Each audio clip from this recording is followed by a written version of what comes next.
فانکحوا ما طاب لکم من النساء، بس نکاح کر لو جو اچھی لگے تم کو عورتوں میں سے. نکاح اچھی عورت سے ہونا چاہیے جو اچھی لگے. Love marriage, I love you.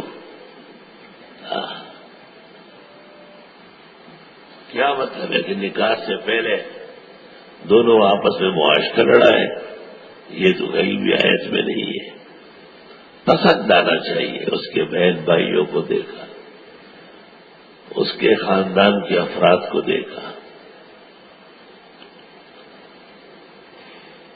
اس سے ان کی بہن اور بیٹی کے حسن اخلاق کا جائزہ لے سکتے ہیں. حدیثوں میں اس کی اجازت آئی ہے کہ لڑکی لڑکے کو دیکھے اور وہ نہ دیکھتا ہو، پھر لڑکا کبھی دیکھے اور لڑکی کو پتہ نہ ہو. اس طرح مسئلہ ہے.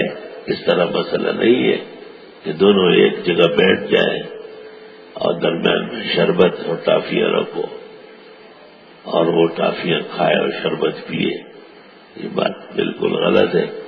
اگر کسی درس میں اس کے قریب بھی ہوئی ہے تو مجھ سے بیان میں غلطی ہوئی ہے اور میں معافی چاہتا ہوں. مجھے کوئی ایک درس بھی ایسے یاد نہیں ہے. ممکن ہے غلط سمجھا گیا ہو، ممکن ہے وقت کی بچت کی وجہ سے میں نے اختصار سے کام لیا ہو. بس قریبی گھرانے دیکھے گئے اس کے ارتکاب میں. اس لیے میں اس وضاحت کا اعلان کرتا ہوں کہ فقہاء و محدثین نے اس کی اجازت نہیں دی کہ نکاح سے پہلے لڑکا اور لڑکی آپس میں گپ شپ لگائے، مل بیٹھے. پردہ فرض ہے. اور جس حدیث میں آپ نے صحابی کو کہا ہے کہ دیکھ ہی لیتے، کہیں ایسا نہ ہو کہ بعد میں خفگان ہو، اس حدیث کے ذیل میں شارحین نے یہ بات کہی کہ یہ دیکھ رہا ہو تو وہ نہ دیکھتی ہو، اور وہ جب دیکھتی ہے تو اس کو پتہ نہیں.